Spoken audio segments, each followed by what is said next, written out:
Good morning बच्चों। आज मैं आपको पाठ 5 देशभक्त सेनापति ठीक नामक पाठ पढ़ाने जा रही हूँ। इस पाठ में जैसे कि मनुष्यों का है ना, जैसे मनुष्य लोग मिलकर के अपनी एक सभा करते हैं और जो भी उनके साथ समस्याएं होती हैं वो जो है आपस में बातचीत करते हैं, फिर उस समस्याओं का समाधान निकालते हैं। उसी प्रकार जंगल के जानवर भी ठीक है, जितने भी जानवर हैं, पशु पक्षी हैं, सब मिल करके जो है अपनी समस्याओं का समाधान निकालते हैं। इस पाठ में यही बताया गया। चंपक वन में तरह तरह के पशु पक्षी मिलजुल कर रहते थे। वन के राजा सिंह न्यायप्रिय एवं कोमल हृदय के थे। वहां का सेनापति चीता था। वह बहुत बुद्धिमान एवं पराक्रमी था। राजा सिंह बूढ़ा हो गया था, इसलिए वन के सभी कार्यों की देखरेख सेनापति चीता करता था। स्वतंत्रता दिवस धूमधाम से मनाने के लिए राजा सिंह ने एक सभा बुलाई थी। इस सभा में वन के सभी पशु पक्षी एक दूसरे से विचार विमर्श कर रहे थे।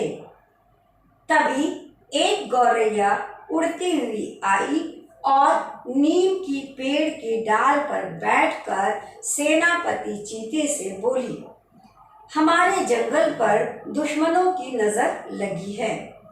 उसकी बात सुनकर सेनापति आश्चर्य में पड़ गया। गौरैया ने आगे बताया, पड़ोसी वन का राजा हमारे जंगल पर आक्रमण करने वाला है। तुम्हें कैसे पता चला कि हमारे वन पर आक्रमण करेगा? सेनापति ने सवाल किया। गौरैया बोली, हमारे जंगल की लोमड़ी किसी अजनबी लोमड़ी से बात कर रही थी। अजनबी लोमड़ी कह रही थी कि पड़ोसी वन का राजा हमारे वन पर आक्रमण करने की पूरी तैयारी कर चुका है। सेनापति के बताने पर राजा सिंह ने एक गोपनीय सभा बुलाई। सभा में कुछ बुद्धिमान एवं विश्वास पात्र पशु पक्षी थे। सेनापति ने सभी को आने वाली मुसीबत के संबंध में बताया। बंदर बोला, हमारा जंगल चारों ओर से कटीले तारों से घिरा हुआ है। दुश्मन भला कैसे घुस सकते हैं? पर भालू ने बताया, वह तो ठीक है, पर जंगल के पूर्वी की ओर एक कोना ऐसा भी है जहां के कटीले तारों को पड़ोसी वन के जानवर चुरा कर ले गए हैं। वहां से सैकड़ों जानवर तेजी से एक साथ अंदर घुस सकते हैं। सेनापति चीते ने कहा, कुछ भी हो, हम अपने जंगल को गुलामी से बचा कर रहेंगे, चाहे हमें अपनी जान क्यों न गंवानी पड़े। क्या हम मकड़ियां अपने वन के कुछ काम आ सकती हैं? एक मकड़ी ने पूछा। सेनापति ने कहा, हाँ, जंगल के पूर्वी कोने से ही आक्रमण होने की आशंका है, इसलिए तुम सभी मकड़ियां पूर्वी कोने की पूरी जमीन पर मजबूती से जाले बना डालो। मकड़ी ने अपना सिर झुकाते हुए कहा, जी, हम यह कार्य अभी से शुरू कर देते हैं। सेनापति उत्साहित होकर बोला, तुम अपना काम शुरू करो। जब तक तुम्हारा कार्य पूरा नहीं हो जाता, तब तक दुश्मन की सेना का मुकाबला मैं खुद करूंगा। मैं इस जंगल का सेनापति हूँ, इसकी रक्षा करना मेरी जिम्मेदारी है। राजा सिंह दहाड़े, हम बूढ़े हैं तो क्या हुआ, हम भी दुश्मन का डट कर मुकाबला करेंगे। हम सब साथ हैं। सभी पशु पक्षी चिल्ला उठे। एक दिन बाद आधी रात को जानवरों का एक बड़ा सा झुंड चंपक वन की ओर तेजी से आता हुआ दिखाई दिया। आगे राजा था तथा उसके पीछे बहुत ढेर सारे जानवर थे। सेनापति चीता पहले से ही तैयार था। उसने अपने साथियों को संकेत दिया। राजा सिंह दहाड़े, साथियों, टूट पड़ो दुश्मनों की सेना पर। फिर क्या था, सेनापति चीता और उसके साथी बहादुरी से लड़ने लगे। उन्होंने दुश्मन की सेना का डट कर मुकाबला किया, परंतु वे दुश्मन की विशाल सेना के सामने अधिक देर तक ठहर नहीं सके। दुश्मन की सेना चंपक वन की सेना को रौंदते हुए तेजी से आगे बढ़ने लगी। मकड़ियां तब तक अपना काम कर चुकी थीं। दुश्मनों ने जैसे ही चंपक वन की सरजमी पर अपने पैर रखे, वैसे ही सबके पैर मकड़ियों के बनाए हुए मजबूत जालों में फंस गए। वे एक दूसरे के ऊपर गिरने लगे। चंपक वन के सिपाहियों ने उन्हें पकड़कर बंदी बना लिया। चंपक वन गुलाम होने से बच गया। सभी पशु पक्षी खुश थे, किंतु उनके बीच अपनी कामयाबी का जश्न मनाने के लिए सेनापति चीता मौजूद नहीं था।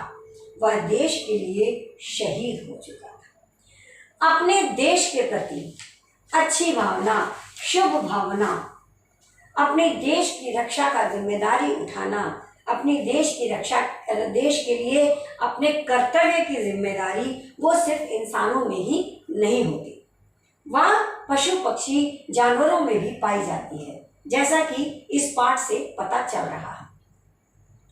चंपक वन बहुत ही खुशहाल जंगल था। वहां पर बहुत ढेर सारे पशु पक्षी आपस में मिलकर रहते थे। किसी की किसी से कोई दुश्मनी नहीं थी।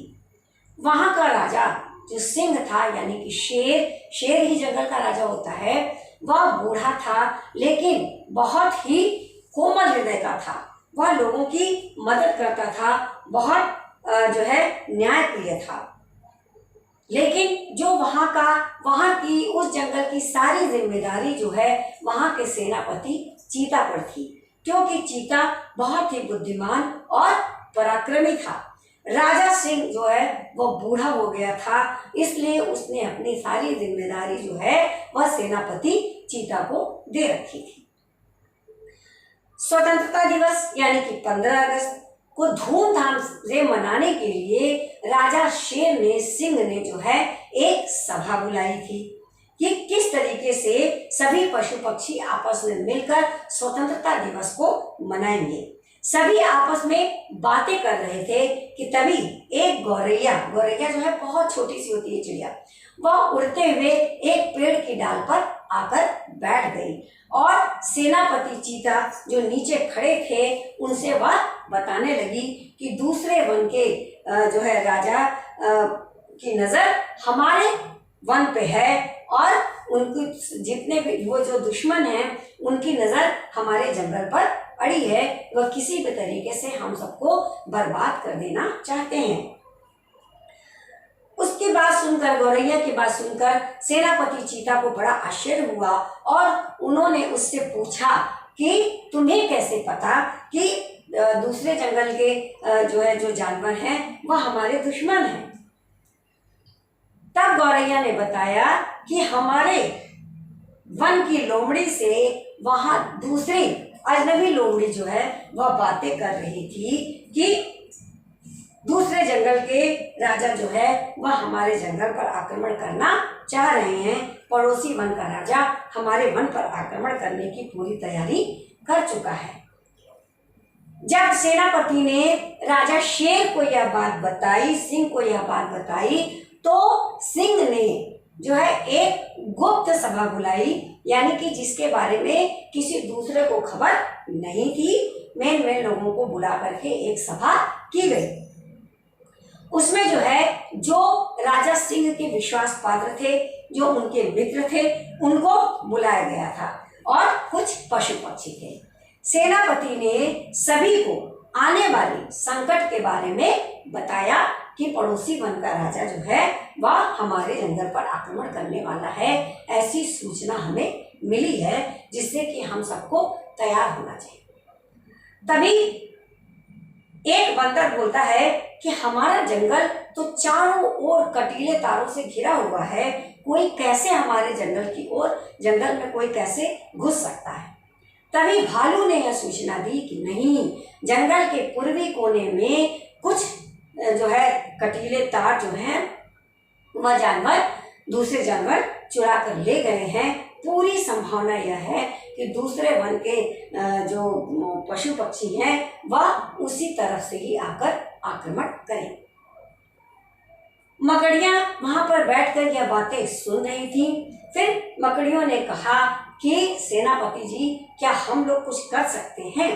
तो सेनापति चीता ने कहा कि हाँ, तुम लोग ही सब काम कर सकती हो। जंगल के पूर्वी कोने से ही आक्रमण होने की पूरी संभावना है, इसलिए तुम सभी मकड़ियां मिलकर एक मजबूत जाला तैयार करो जिससे कि दुश्मन उधर से ना आ सके।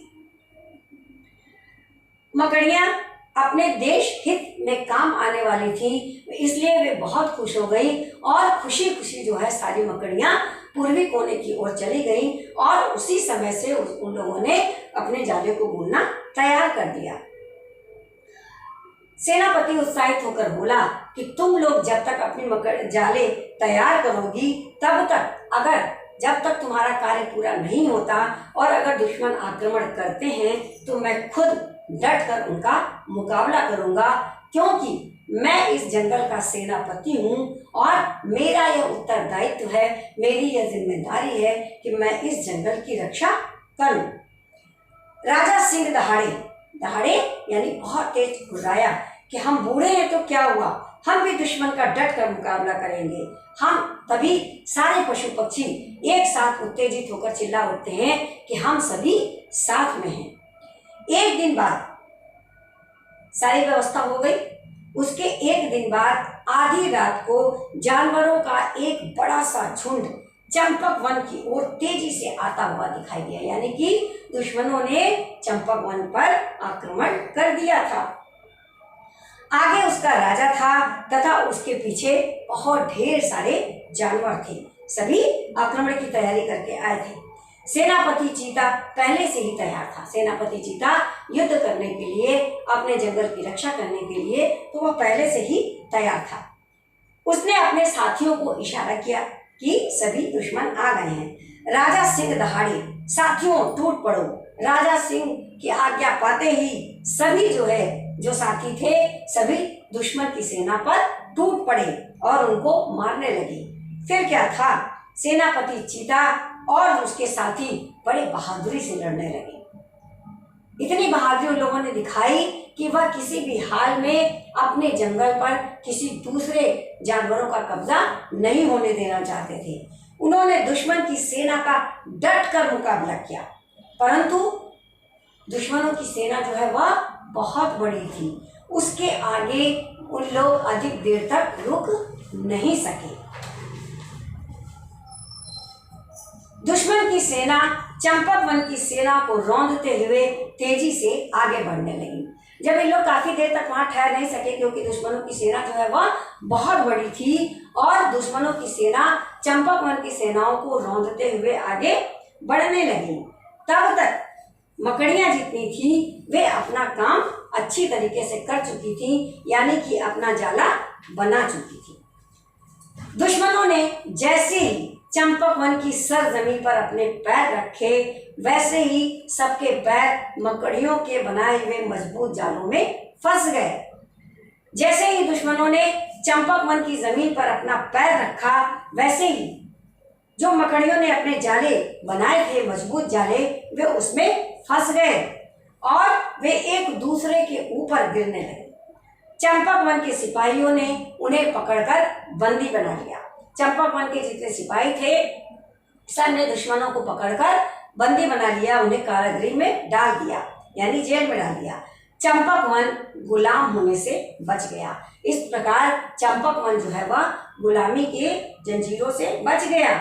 सभी पशु पक्षी बहुत खुश थे, किंतु उनके बीच अपनी कामयाबी का जश्न मनाने के लिए सेनापति चीता मौजूद नहीं था, क्योंकि वह अपने देश की रक्षा के लिए शहीद हो चुका था। उसने अपने प्राण गंवा दिए थे।